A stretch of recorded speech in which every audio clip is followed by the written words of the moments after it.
Bonjour et bienvenue sur notre chaîne YouTube du Nouveau Détective. Aujourd'hui, je vais revenir sur un fait divers effrayant qui n'est toujours pas résolu à ce jour. Je vais vous parler de la disparition d'Émile.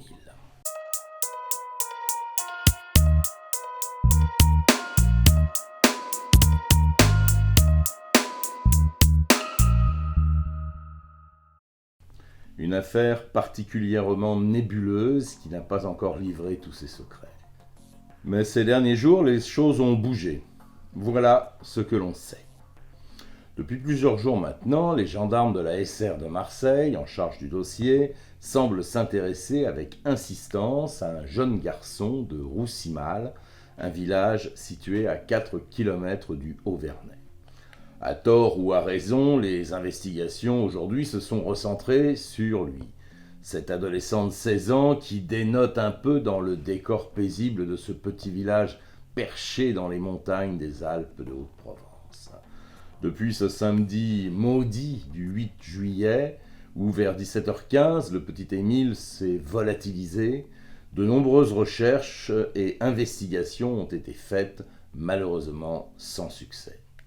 Fugue, enlèvement, crime de prédateur ou drame en intrafamilial, tout a été envisagé, une fois encore, sans résultat. Compte tenu de la configuration des lieux, l'acte d'un prédateur ne semble pas compatible. Les enquêteurs penchent plutôt pour un auteur local, un proche dont la silhouette est connue dans le village. La famille d'Émile, une famille ultra-catholique, est un temps dans le viseur des gendarmes. Il semble que cette piste ait été abandonnée depuis. Depuis le départ, l'hypothèse d'un accident involontaire, ensuite maquillée, cette hypothèse tient la corde. Reste à savoir qui. Ce jeune ado de 17 ans a pour les gendarmes le profil qui va bien, un peu marginal, conduisant un tracteur, un quad ou encore une petite moto de manière un peu brutale. Il a eu plusieurs accidents ou incidents. Une fois, il s'est retourné avec son quad. Il a aussi perdu son chargement de foin à la sortie du village parce qu'il roulait trop vite. Ou encore lorsqu'il détruit une voiture en effectuant une manœuvre avec son tracteur. Et ce n'est pas tout. Quelques semaines avant la disparition d'Émile, alors qu'il effectuait des travaux de terrassement avec son tracteur en face de la propriété des grands-parents du jeune garçon, il aurait endommagé le mur d'enceinte. Ce qui aurait provoqué le matin même du 8 juillet une violente altercation entre l'adolescent et le grand-père d'Émile.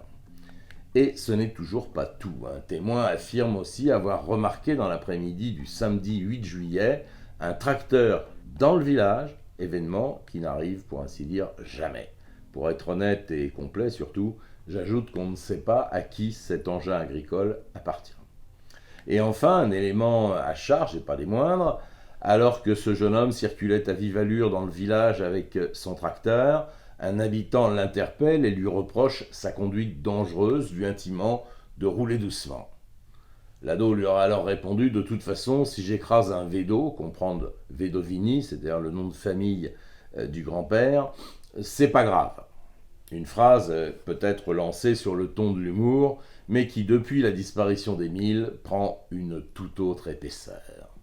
Et enfin, dernier point qui intrigue les gendarmes, l'adolescent aurait passé un coup de téléphone à son cousin dans l'après-midi du 8 juillet.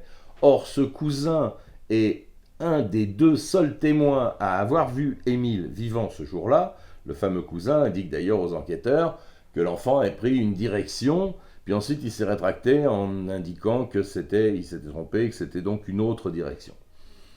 L'ensemble de ces éléments ont entraîné une vague de perquisitions et de vérifications des engins agricoles appartenant à la famille de ce jeune homme, là encore sans résultat.